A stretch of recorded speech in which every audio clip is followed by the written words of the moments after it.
Hi friends, அஸ்ஸலாமு அலைக்கும். Welcome to my channel. இன்றைக்கி நம்ம சேனலில் டேஸ்டியான எக்லெஸ் ப்ரௌனி எப்படி பண்ணலான்னு பார்க்கலாம். அதுக்கு முன்னாடி நம்ம சேனலை சப்ஸ்கிரைப் பண்ணாதவங்க சப்ஸ்கிரைப் பண்ணிடுங்க. பக்கத்தில் இருக்கக்கூடிய பெல் ஐக்கானையும் கிளிக் பண்ணிடுங்க. இப்போ நம்ம வீடியோக்குள்ளே போகலாம். ப்ரௌனிக்கு ஃபஸ்ட்டு டார்க் காம்பவுண்ட் எடுத்துக்கலாம். ப்ரௌனினாலே எல்லாருக்குமே ரொம்ப பிடிக்கும். பொதுவாக சின்ன பிள்ளைங்களுக்கு இன்னும் கூட நல்லா பிடிக்கும். இதில் நம்ம இந்த அளவுக்கு கட் பண்ணி எடுக்க போகிறோம். கட் பண்ணிவிட்டு நல்ல பொடி பொடியாக ஸ்லைஸ் பண்ணி எடுத்துக்கலாம். அப்போ தான் மெல்ட் பண்ணுறதுக்கு கரெக்டாகிட்டே இருக்கும். ப்ரௌனியில் மேலே நல்ல கிறிஸ்பியாக வேணும் அப்படின்னா இன்னும் கொஞ்சம் கூட நீங்கள் டார்க் காம்பவுண்டு சேர்த்துக்கிடலாம். எனக்கு ஓரளவுக்கு போதும் அப்படிங்கிறதுக்காக வேண்டி தான் நான் இந்த அளவுக்கு சேர்த்துருக்கேன். எப்போவுமே டார்க் காம்பவுண்டை டபுள் பாயில் மெத்தடில் தான் மெல்ட் பண்ணுவேன். இந்த தடவை ஓடிஜியில் வைக்கலாம் அப்படின்ட்டு ஓடிஜியில் வைக்க போகிறேன். ஓடிஜி ஓவனில் வச்சு மெல்ட் பண்ணுறது ரொம்பவுமே ஈஸியாகிட்டே இருக்குது. 10 நிமிஷம் ப்ரீஹீட்டட் பண்ண ஓவனில் இதை வச்சுட்டு அப்படியே ஆஃப் பண்ணிட்டாலே போதும். அந்த ஹீட்லேயே நல்லா மெல்ட் ஆயிரும். இந்த அளவுக்கு நான் ஸ்லைஸ் பண்ணி எடுத்திருக்கேன். அப்போ தான் மெல்ட் பண்ணுறதுக்கு கரெக்டாகிட்டே இருக்கும். இதுக்கு கூட ஒரு 3 டேபிள் ஸ்பூன் கிட்ட சன்ஃப்ளவர் ஆயில் சேர்த்துருக்கேன். பட்டர் யூஸ் பண்ணுறதா இருந்தால் நீங்கள் சன்ஃப்ளவர் ஆயிலுக்கு பதில் பட்டர் சேர்த்துக்கிடலாம். 3/4 கப்பு போல் மைதா மாவு எடுத்திருக்கேன். ஒரு 2 டேபிள் ஸ்பூன் கொக்கோ பவுடர் எடுத்திருக்கேன். பாருங்கள், இந்த அளவுக்கு இருக்குது. இதையும் மிக்சிங் பவுலில் சேர்த்துக்கிடலாம். மைதா மாவும் கொக்கோ பவுடரும் சேர்த்ததுக்கப்புறமா கொஞ்சமாக உப்பு சேர்த்துக்கிடலாம். 1 டீஸ்பூன் போல் பேக்கிங் பவுடர் சேர்த்துருக்கேன். இதுக்கு பேக்கிங் சோடா சேர்க்க வேண்டிய தேவையில்லை. நல்லா மிக்ஸ் பண்ணி விட்டுக்கிடலாம். இந்த மாவெல்லாம் ரெடியாகிட்டு இதை ஒரு ஓரமாக வச்சுக்கலாம். டார்க் காம்பவுண்டை ஓடிஜிக்குள்ளே வச்சுட்டேன். அதே மிக்சிங் பவுல்லையே 1/2 கப்பு பால் சேர்த்துருக்கேன். இது எக்லெஸ்னால் நான் பால் சேர்த்துருக்கேன். இல்லைன்னா நம்ம எக்கு சேர்த்துக்கிடணும். இந்த ப்ரௌனிக்கு 1/2 கப்பு சீனி தேவைப்படும். நான் 1/4 கப்பு போல் நாட்டு சர்க்கரையும் கொஞ்சமாக சீனியும் சேர்த்துருக்கேன். பாதி பாதியாக நம்ம சேர்த்துக்கிடலாம். நல்லா மிக்ஸ் பண்ணி கொடுத்துக்கிடலாம். பொடிக்காமல் சேர்த்துருக்கிறதுனால நல்லா மிக்ஸ் பண்ணி கொடுத்துக்கிடலாம். இந்த மிக்ஸும் ரெடி ஆயாச்சு. டார்க் காம்பவுண்டை ஓடிஜிலேருந்து எடுத்தாச்சு. நல்ல சூப்பராக மெல்ட் ஆகிருக்கு பாருங்கள். நல்லா மிக்ஸ் பண்ணி கொடுத்துக்கிடலாம். அந்த எண்ணெயும் டார்க் காம்பவுண்டும் சேர்த்து நல்லா மிக்ஸ் ஆகட்டும்.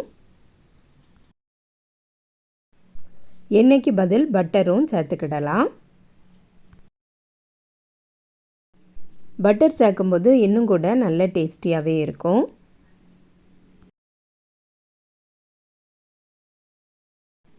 ப்ரௌனிக்கு தேவையானது எல்லாமே ரெடி ஆயிடுச்சு. இனி நம்ம எல்லாத்தையும் ஒன்றா மிக்ஸ் பண்ணிடலாம்.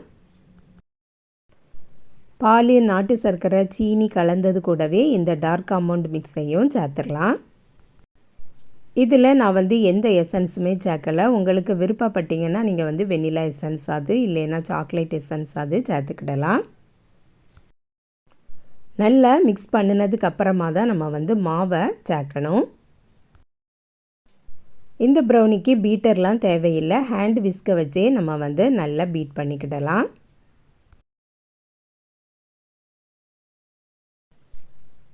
இனி நம்ம எல்லாம் சேர்ந்து மிக்ஸ் பண்ணி வச்சுருந்த மாவை கொஞ்சம் கொஞ்சமாக போட்டு நல்லா மிக்ஸ் பண்ணிடலாம்.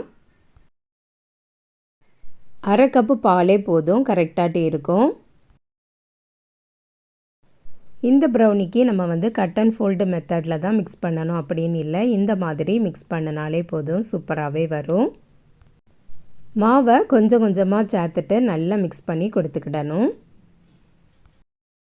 நம்ம சேனலில் இதுக்கு முன்னாடி வால்நட் ப்ரௌனி ரெசிபி போட்டிருக்கேன். பார்க்காதவங்களுக்கு ப்ளேலிஸ்ட்டில் இருக்கும், செக் பண்ணி பாருங்கள்.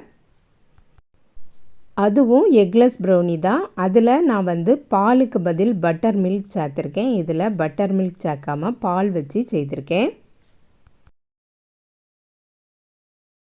நல்ல சூப்பராக மிக்ஸ் பண்ணியாச்சு. இனி வந்து நம்ம எந்த பேனில் வைக்க போகிறோமோ அந்த பேனில் கீழே வந்து பட்டர் அப்ளை பண்ணிவிட்டு பேட்ச்மெண்ட் பேப்பரும் போட்டுட்டு நம்ம வந்து ஊற்றி விட்டுறலாம். ஓடிஜியை நான் வந்து ப்ரீஹீட் பண்ணி தான் வச்சுருக்கேன். 180 டிகிரி செல்சியஸுக்கு ஒரு 20-25 நிமிஷத்துலேயே கேக் வந்து சூப்பராக செட் ஆயிரும். ஓடிஜி இல்லாதவங்க கேஸ் ஸ்டவ்வில் எப்படி பேக் பண்ணுவீங்களோ அதே மாதிரியே பேக் பண்ணி எடுத்துக்கிடலாம். கன்சிஸ்டன்சி பாருங்கள், இப்படி தான் இருக்குது. இன்றைக்கி நான் வந்து இந்த ட்ரை தான் எடுத்திருக்கேன். இது வந்து ஒரு ஸ்டீல் ட்ரை. இதில் வந்து நான் பர்ஃபிலாம் செய்யும்போது தான் இதை வந்து நான் யூஸ் பண்ணுவேன். தின் லேயராக போதுங்கிறதுக்காக வேண்டி இந்த ட்ரையை எடுத்திருக்கேன். ஃபுல்லாக ஊற்றி விட்டுட்டு டேப் பண்ணிவிட்டு ஓடிஜியில் வச்சிடலாம். இதுக்கு மேலேயும் சாக்லேட்டை வந்து தூவி விடலாம், இல்லைன்னா சாக்கோ சிப்ஸை தூவி விடலாம், இல்லைன்னா நீங்கள் வந்து வால்நட்டு, கேஷ்யூ இந்த மாதிரி நட்ஸ் வகைகளையும் நம்ம வந்து மிக்ஸ் பண்ணும்போது இன்னும் கூட நல்ல டேஸ்டியாகவே இருக்கும். ஈவனாக ஸ்ப்ரெட் பண்ணி விட்டாச்சு. இனி வந்து ஓடிஜியில் வச்சிடலாம். 25 நிமிஷத்துலேயே சூப்பராக ரெடி ஆயிரும். ப்ரௌனி பாருங்கள், சூப்பராக ரெடி ஆகிருக்கு. மேலே கொஞ்சம் கிறிஸ்பியாக வந்திருக்கு, உள்ளுக்கு நல்ல சாஃப்டாகவே இருக்கும். நல்ல தின் லேயராகவே இது வந்து எனக்கு கிடச்சிருந்து. இனி வந்து பீசஸ் போட்டுக்கிடலாம்.